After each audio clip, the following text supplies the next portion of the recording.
तरह से देख रहे हैं कि इस वक्त महिला हर क्षेत्र में आगे हैं और अपना 100% दे रही हैं। वहीं हेल्थ की बात करते हैं तो कहीं ना कहीं उनको हेल्थ से कॉम्प्रोमाइज करना पड़ता है, उनको हेल्थ से रिलेटेड इश्यूज जो हैं वो सामने आजकल उभर कर आ रहे हैं।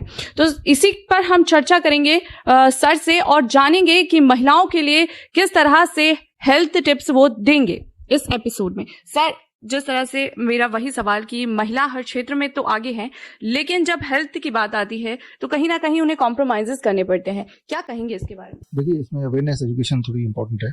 अगर जो मेजर कंसर्न्स हैं इन कॉन्टेक्स्ट ऑफ वुमेन, उन कंसर्न्स में क्या करना होता है, क्यों करना होता है, कैसे करना होता है, अगर इतना छोटी छोटी बातें अगर जो कि हम कवर कर सकते हैं आज की इस वीडियो में, इस इंटरव्यू में, तो कोई चैलेंज नहीं है फिर, है ना।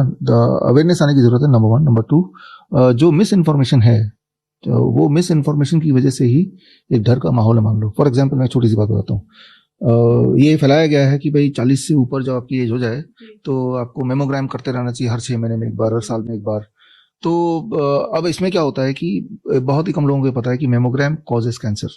मेमोग्राम कॉजेस कैंसर, ये आप बिल्कुल क्लियर सुन रहे हैं। मेमोग्राम से कैंसर डायग्नोस नहीं कर रहे हैं आप, उसको कॉज कर रहे हैं। सिंपल बात यह है कि मेमोग्राम का मतलब होता है कि ब्रेस्ट को ऐसे दबाते हैं, जितनी अबाउट 20 kg के प्रेशर दबाते हैं और उसको स्कैन करते हैं, रेडिएशन देते हैं, उसका एक पिक्चर लेते हैं। Radiation itself cause cancer. आप कोई भी अगर फल लेते हैं, उसको दबा के बहुत अच्छी तरह दबा देंगे, उसको छोड़ देंगे तो जल्दी से वो सड़ जाएगा, क्योंकि उसके अंदर के सेल टूट जाते हैं। तो same thing happens inside the breast. तो मैं क्लियरली ये बोलना चाह रहा हूँ कि ये एग्जाम्पल दे रहा हूँ कि कुछ ट्रैप्स बनाए हुए हैं महिलाओं के इर्द गिर्द, और उस ट्रैप में फंस के फिर उसी चक्कर में पड़ जाते हैं। कैंसर था नहीं। और जिस तरह से मान लो पिंपल्स होते हैं, बचपन में मेरे भी होते थे, लोगों के होते ही हैं, तो पिंपल्स होना कोई बीमारी नहीं है, आते हैं और अगर ना छेड़ो उसको चले जाते हैं। लेकिन हमें से कुछ मेरे जैसे लोग बचपन में जैसे आए तो खरोंच दिया, फिर आया फिर खरोंच दिया। जितनी बार खरोचेंगे आपको पता है कि उतनी बार बढ़ता रहेगा। वो खरोचने की हम तो चाहते हैं कि वो निकले, लेकिन वो निकालने का जो प्रोसेस है उससे हम उसको उल्टा बढ़ावा दे रहे हैं। ठीक उसी तरह से इस एग्जाम्पल में आगे थोड़ा सा मैं बताना चाहूंगा। जैसे ब्रेस्ट में गांठ आ गई, तो गांठ आते हैं, it is very normal thing. गांठ आया, वो अपनी जगह बैठा है, इसे हम बोलते हैं टॉर्टोइस टाइप कैंसर मॉडल बोलते हैं। जैसे कछुआ इस कमरे में अगर बैठा हो तो बैठा रहेगा, हमें इंटरव्यू में तंग नहीं करेगा, वो सालों साल एक जगह बैठा रह सकता है। तो कुछ गांठें ऐसी होती हैं, ज्यादातर 99% जो सालों साल एक जगह बैठी रहती हैं, और वो होना उतना ही कॉमन है जैसे एक बच्चे को पिंपल होना कॉमन है।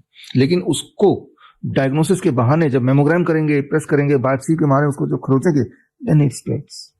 तो जैसे मैंने एक छोटी सी टिप दी, तो first tip can be don't ever go for mammogram, don't ever go for biopsy.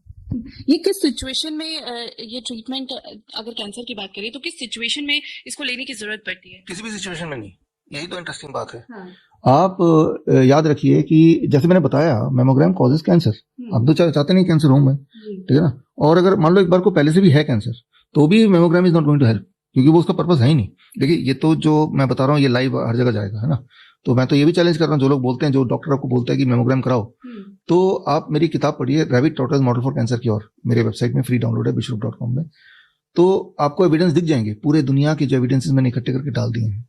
तो सबसे इंपॉर्टेंट बात है कि आपको अवेयरनेस होनी चाहिए कि भाई जो गलतफहमियां फैलाई जा रही हैं वो एक ट्रैप्स है ना। मान लो आप एक दुश्मन के इलाके में गए, जंगल में लड़ाई चल रही है बंदूकों से, तो वो दुश्मन क्या करता है, ट्रैप लगा देता है ना, कि आपके पैर पड़े और धमाका हो जाए, अपने आप ही मर जाए, उनको कुछ करना ना पड़े। वैसे ही ना आपके आसपास कुछ मेडिकल इंडस्ट्री के ट्रैप्स हैं। पहला ट्रैप मैंने आपको बताया, मेमोग्राम नहीं कराना है, किसी भी कीमत पे नहीं कराना है, किसी भी कीमत में नहीं कराना है। जो असली कैंसर है, मैंने देखा जो हमारे 20 हॉस्पिटल्स हैं, उसमें 20% पेशेंट कैंसर वाले आते हैं। जो असली कैंसर वो बनता ही तब है जब उसको छेड़ते हैं हम। मेमोग्राम से छेड़ें, बायोप्सी से छेड़ें, एफएनएसी से छेड़ें, पेट स्कैन से छेड़ें, ये सारे टूल्स हैं कैंसर को बनाने के, राइट। तो रेयरली कभी ऐसा होगा कि इसके बिना कोई कैंसर हो गया हो, खासतौर पर ब्रेस्ट कैंसर।